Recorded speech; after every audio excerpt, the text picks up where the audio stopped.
Welcome back. Precise Karol Bagh New Delhi की ओर से आपका स्वागत है। और how to enhance, how to boost your score from 40 to 60, that is the ambition, that is the mission of this class as a capsule course, as a booster course, so that your conformity of selection to be ascertained, because whatever level you are persist in your mind, that is the 35, 40, below 45, that is the borderline. After getting this class, certainly you will be boost 15, 20 questions, and that will be reach up to the 60.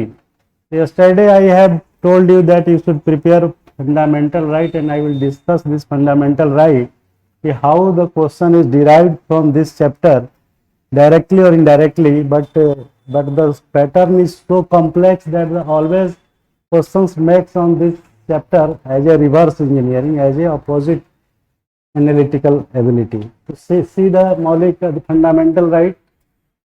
You know fundamental right, what is the fundamental right, you know better, but the catch is prevalent in the fundamental right.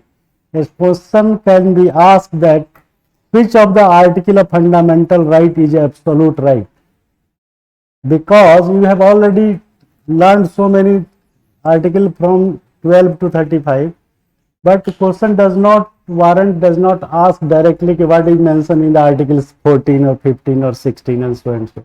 Does not ask such type of question. Question will ask, as I am stating, that which article, which whether fundamental right is absolute. If yes, then which is the which article pertaining to that absoluteness. So this is again serious question. So can you find which article is absolute article? Actually, everybody is trying to say that the article 19 and 20 is a absolute right, but is it absolute? No. In larger interest, in larger trend, you can find that there is a reasonable restrictions has always been put in article 19. So how far this article you can say like that it is absolute, but in comparison to other article you can say this is mostly absolute but not 100% absolute, but in comparison to other it is absolute. What about 21? There are lots of decisions by Supreme Court shows that what is the meaning of जीने की right to life and due procedure of law to snatch your life. My submission is that you can be killed by anybody in the ecosystem of society or whatever the area he resides. The question is that whether this absoluteness is persist once you are not guaranteed to be alive after 1.5 hours or after 2 minutes. Anybody can shoot you, anybody can kill you, and that protection has already been given by the state, that to protect your life is the duty of a state. Clear hai? Despite of that, a state is not in position to save your life. It means it does not fall under absolute right. तो इस दुनिया में nothing is absolute. Little bit absolute, 95% absoluteness can be, but not 100%. That's why these two article of 19 and 21 does not also does not falls under absoluteness. I made the justification, made the argument, made the logic behind that absoluteness. This is not absolute. Clear है? अब under article 21 there are पूरा संविधान ही absolute नहीं है और no होगा, और पूरा संविधान ही नहीं, दुनिया में कुछ भी एब्सोल्यूट नहीं है, कोई भी चीज नहीं। बस फर्क क्या है कि कोई 99% प्योर है, कोई 95% है। मैंने बोला I spoke you that the in compare to other article these two is to be deemed to be more absoluteness but not 100% actually. Clear है? The second question will arise कि what is the right mentioned in article 21 after the definition or decisions or recommendations by the Supreme Court. तो उसमें option दे देगा, तो there are 20-30 sort of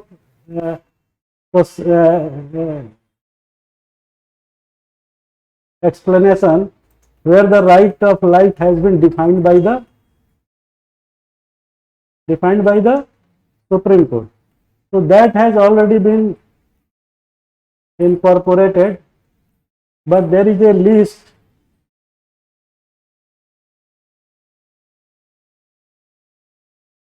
I would like to show you that list.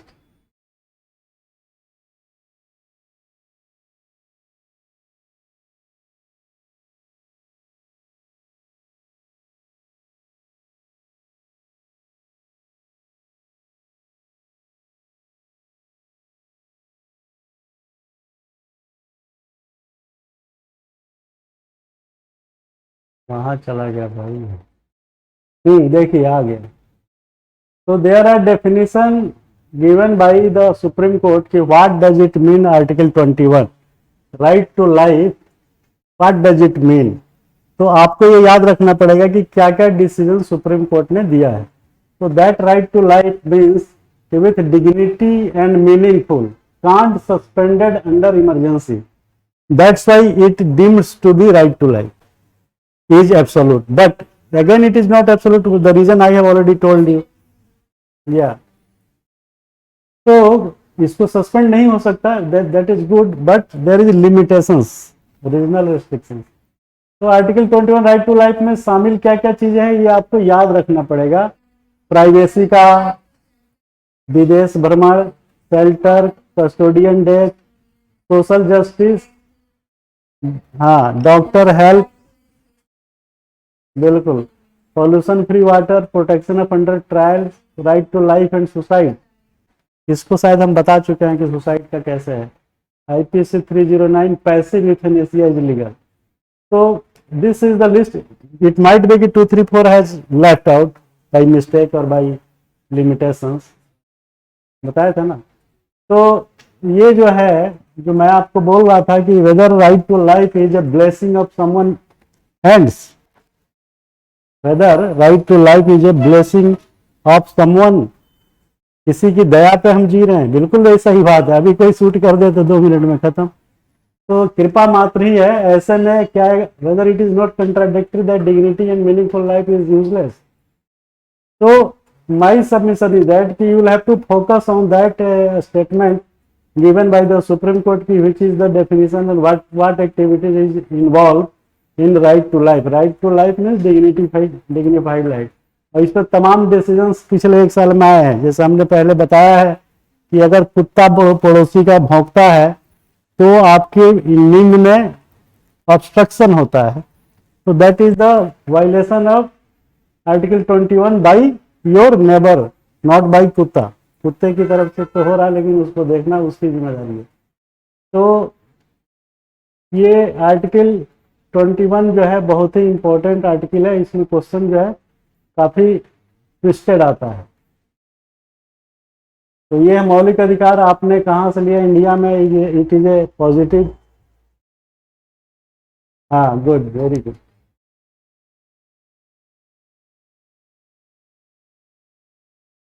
आपको इस land acquisition act 2013 will have to focus on that issue also, because it was earlier fundamental right, but it is not no more fundamental right. Yes, yes, बिल्कुल सही बोला आपने.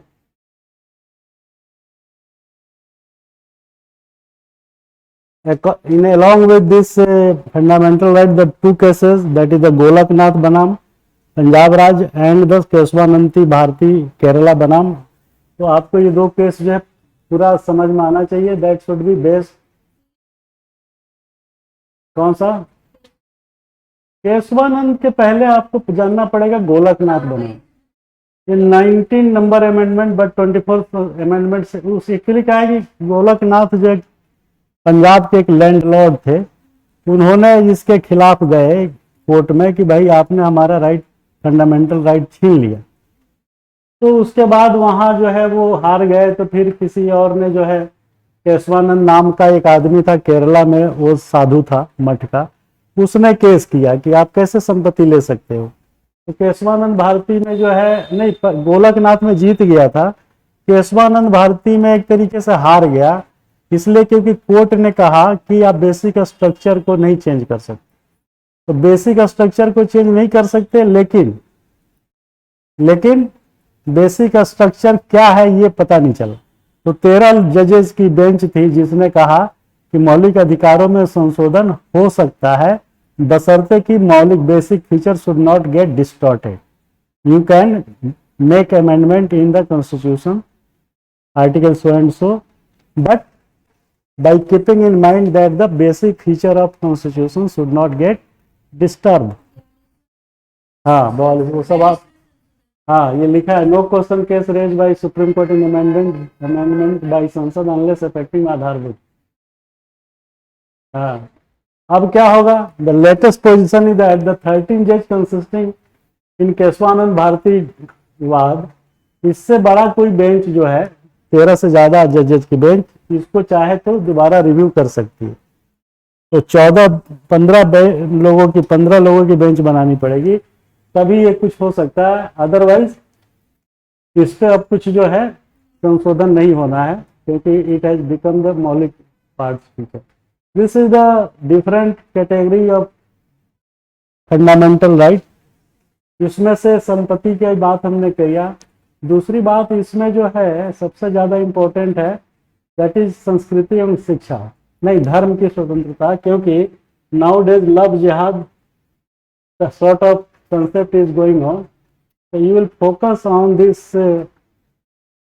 धर्म की स्वतंत्रता।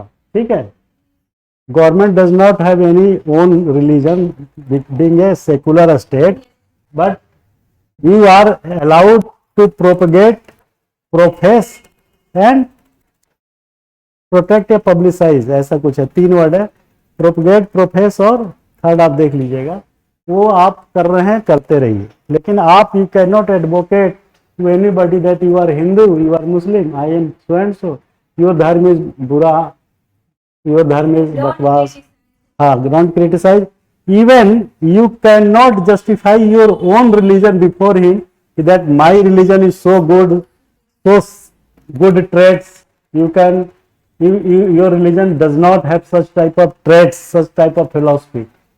तो आप ऐसा कुछ नहीं करेंगे जिससे कि दूसरे की भावना जो है ठेस पहुंचे। तो इसी पे इनडायरेक्ट क्वेश्चन आएगा कि what is whether ethnocentrism is falling under the article 25। Ethnocentrism आपने सुना होगा, एंथ्रो में तो पढ़ते ही होंगे, ethnocentrism. So this is against this liberty of religion, because in ethnocentrism you always try to show your cultural values, show religious values or any traits to other that I am better than you। Clear है ना? तो ethnocentrism falls under धर्म की ये स्वतंत्रता का उल्लंघन करता है। नेक्स्ट इसमें है, ये देखिए, जो previously I have already taught you, इस नकारात्मक एंड सकारात्मक, नेगेटिव एंड पॉजिटिव कंसेप्ट क्या कहता है, समान लोगों में समान विधि। लेकिन ये आर्टिकल जो इतना लोग जो दिया हुआ अपवाद में, ये सब आपको ध्यान रखना पड़ेगा। आर्टिकल 16(3)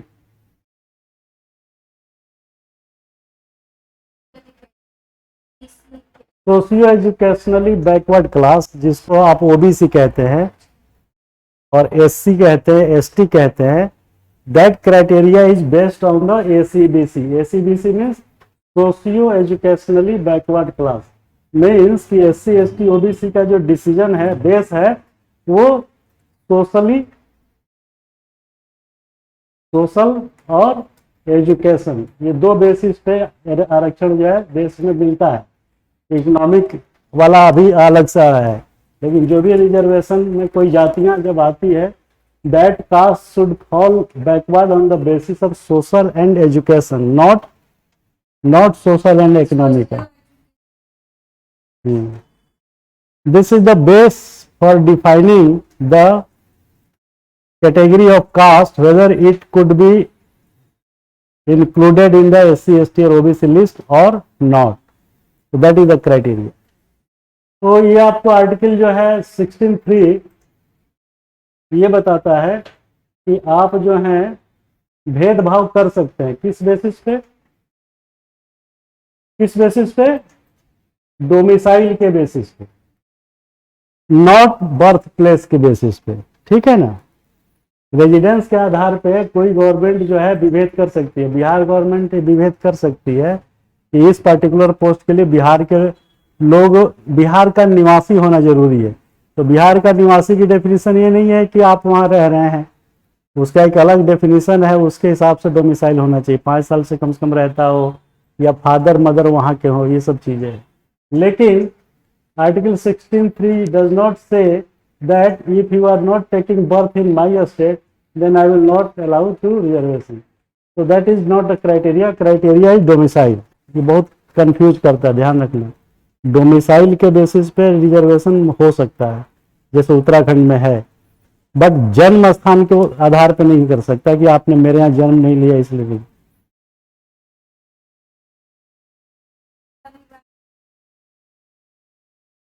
यस, उसी तरीके से एसी बीसी का जो रिजर्वेशन है वो आर्टिकल 16(4) में है।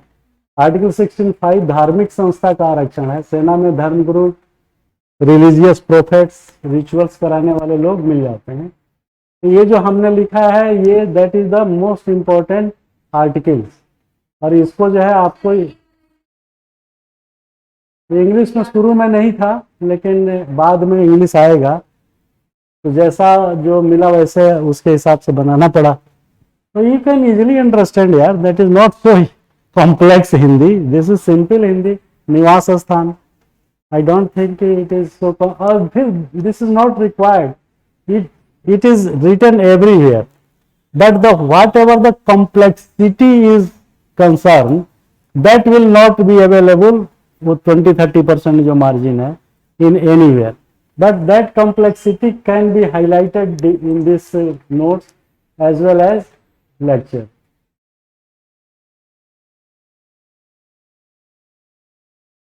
और ये आपको सारे आर्टिकल्स पता होना चाहिए।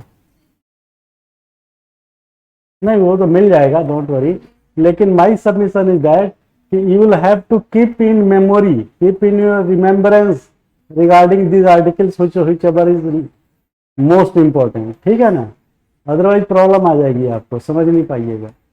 बल्कि कोशिश करिए कि जितना ज़्यादा से ज़्यादा आप कनेक्ट कर, हमको तो आज भी याद है, 25 साल पहले पढ़े थे तब भी आज भी याद है कि आर्टिकल 12 में क्या है, 13 में क्या है, 14, 15, 16, 17, 18 ऐसे रटा हुआ है कि किस आर्टिकल में क्या है। अगर बच्चा is not in position to memorise the articles pertaining to which subject, then it is a problem, because everything will be based on your memory. तो पूछेगा क्वेश्चन कि untouchability to abuse the lowest caste of the society and falls under, है ना? तो article 19 नहीं 17 में है। हाँ, तो ये सब चीजें जो आपको रटना पड़ेगा, आपको समझना पड़ेगा। इसमें सिंपल चीज है ना, जो कॉम्प्लेक्स या रिवर्स है वो मैं हाईलाइट कर रहा हूँ। आप देखिए, ये मॉडल क्वेश्चन देखिए, whether the independence of press under article 19(1) is allowed to expression at the extensive stage of independence, क्या है क्वेश्चन, ये पूछ रहा है, उसी प्री में दे देगा कि whether the liberty या independence of press is equally permitted as permitted to the common citizens of India। तो सेम में है, दोनों में वही सेम ही काम करते हैं। भारतीय पुलिस द्वारा, अच्छा ये लेटेस्ट कुछ है, प्रधानमंत्रियों की शिफ्टिंग 2022 में जो ब्रिटेन में हुआ, on the basis of criticism by the press media. Such type of liberty of press media is not available in this country. तो दूसरा कह रहा है कि भारतीय पुलिस द्वारा बल प्रयोग करके अनुच्छेद 20(3) को किस सीमा तक को कैसे दुरुपयोग किया जाता है। आर्टिकल 23, आर्टिकल 23 में क्या आता है?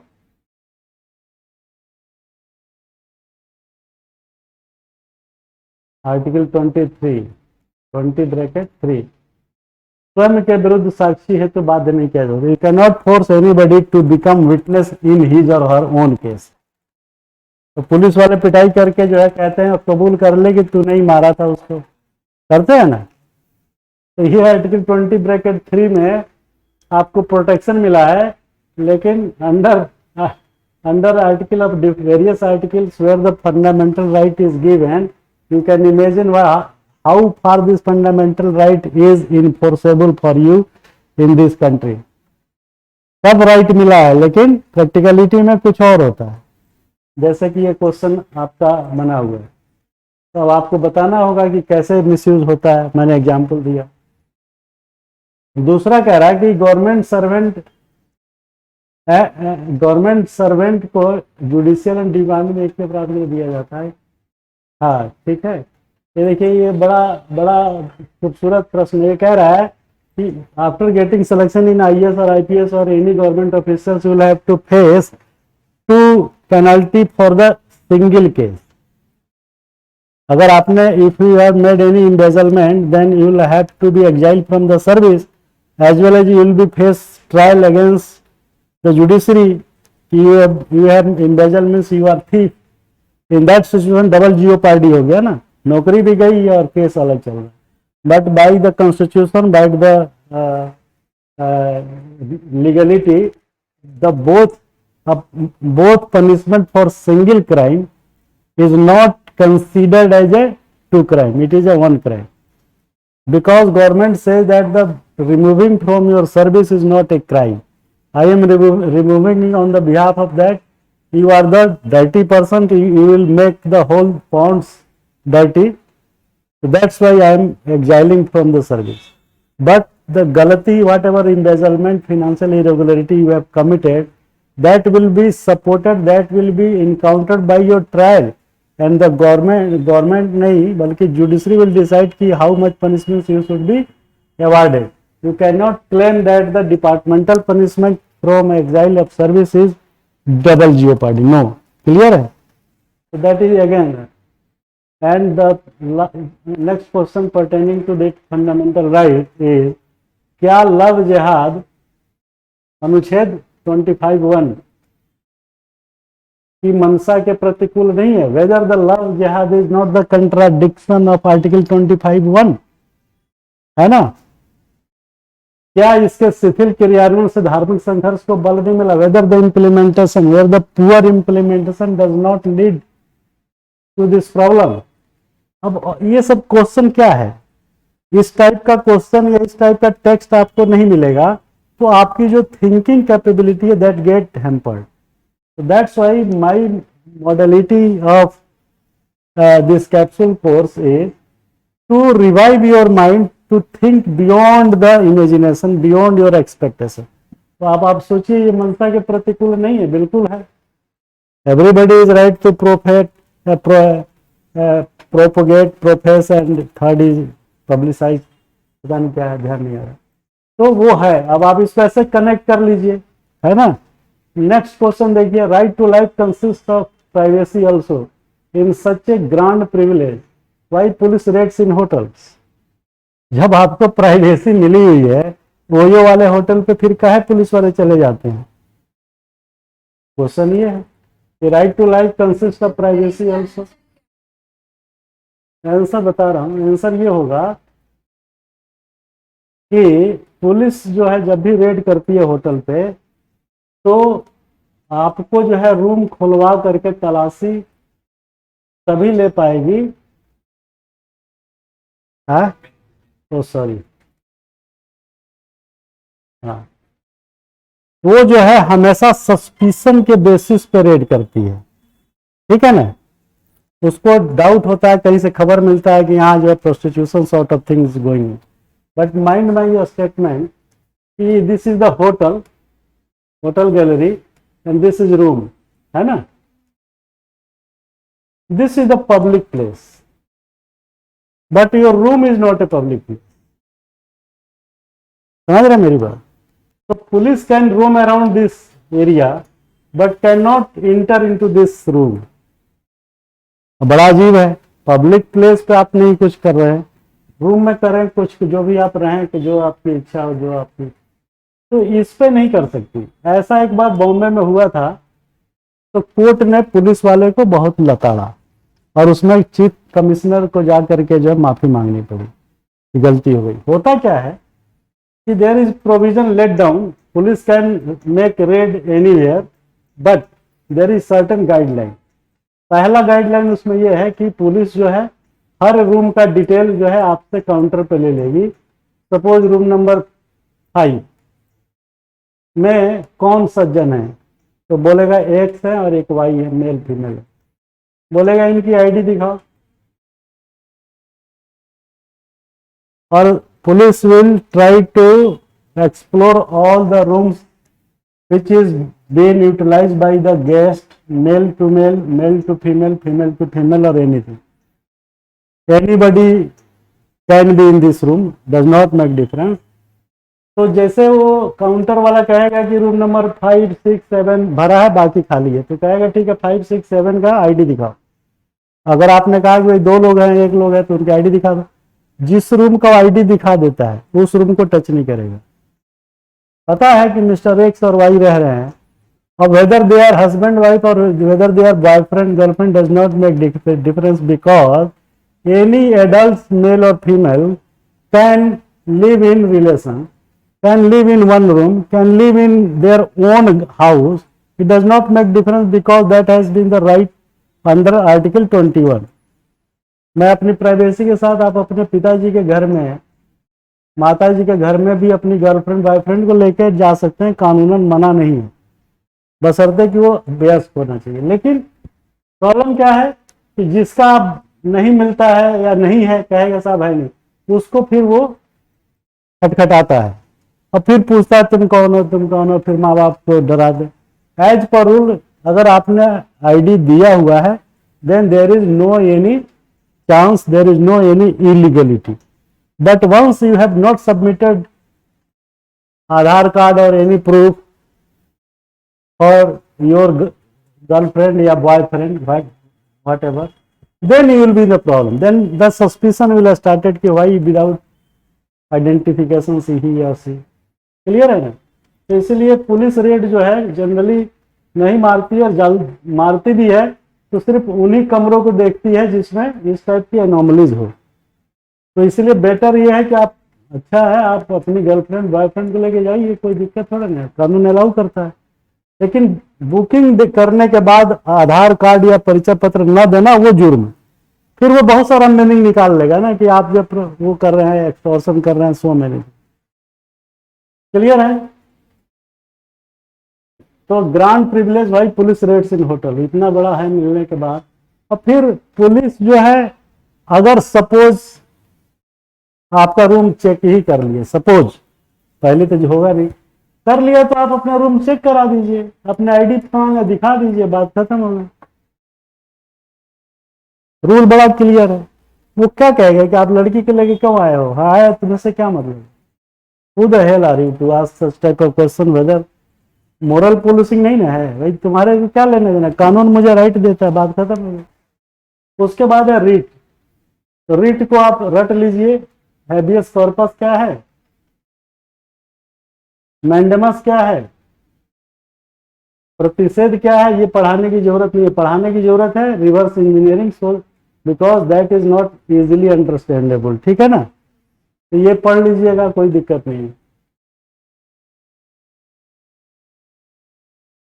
एक चीज का ध्यान रखिएगा कि any article, any law, any crime is always legally treated as the against of a state. राज्य के विरुद्ध होता है वो। लेकिन आर्टिकल 2 ऐसे हैं जो 19 और 21 जो है वो राज्य के साथ साथ इंडिविजुअल के भी विरुद्ध मिला हुआ आपको प्रोटेक्शन। ये क्वेश्चन आता है पीपीएससी प्री में।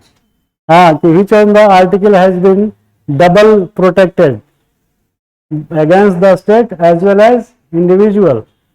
समझ रही है ना, बाकी जो है नहीं आता, बाकी सब स्टेट के अगेंस्ट आता है। ये कहीं किताब में नहीं लिखा मिलता है, लेकिन उसका मीनिंग ये है।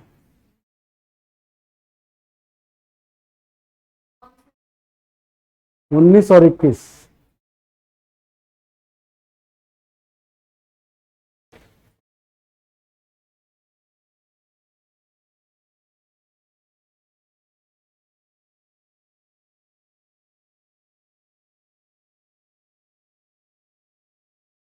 एक आध चीज जरूर ध्यान रखिएगा कि अगर कभी ऐसा पुलिस केस में आप होते हैं तो आप जो है ये सब जाने होंगे तो आप डायरेक्ट बहस अच्छा करेंगे। लेकिन एक चीज का ध्यान ये रख लीजिएगा कि अगर आपको पुलिस कहती है कि यहाँ साइन करो या थंब इम्प्रेशन दो, आपको देना है। You can not deny. Once you are denying then you are creating obstacle for executing the government officials duty. तो वो अगेंस्ट आपके चला जाएगा, वो बड़ा गड़बड़ है। तो लगा देगा एक धारा कि आप जो सरकारी काम में बाधा डाल रहे हैं। तो वो जो है उसी तरीके से राज्य की सुरक्षा के रीजनेबल रेस्ट्रिक्शंस जो है एक्सप्रेशन और उस पर है। तो क्वेश्चन इज दैट कि how much you are sensitive, how much you are accepting that fact that to be kept in mind. ये देखिए एक केस है जो आपको ध्यान रखना पड़ेगा, Indira Sahni case, Minerva case, गोपालन केस, शंकरी प्रसाद केस, और उधर गोलकनाथ और केशवानंद भारती केस। ठीक है ना, बहुत ज्यादा केस याद नहीं रखना।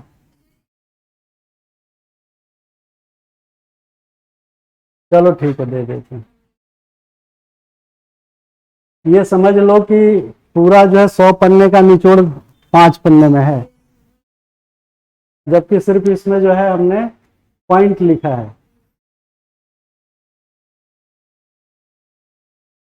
मॉडल क्वेश्चन आ गया मेंस के लिए।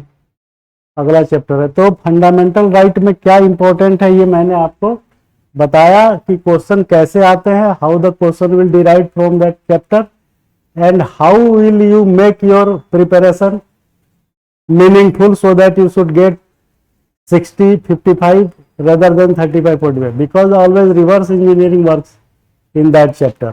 अगर आपने अपोजिट कंट्राडिक्टरी रिवर्स नहीं सोचा, नहीं समझा, तो selection of option will be very tough। so in that way if you are studying, if you are reading in this way, then your selection is a certain 100%। otherwise again कहानी सुनना है, सुनाना है, फिर no meaning to say like that। Thank you very much।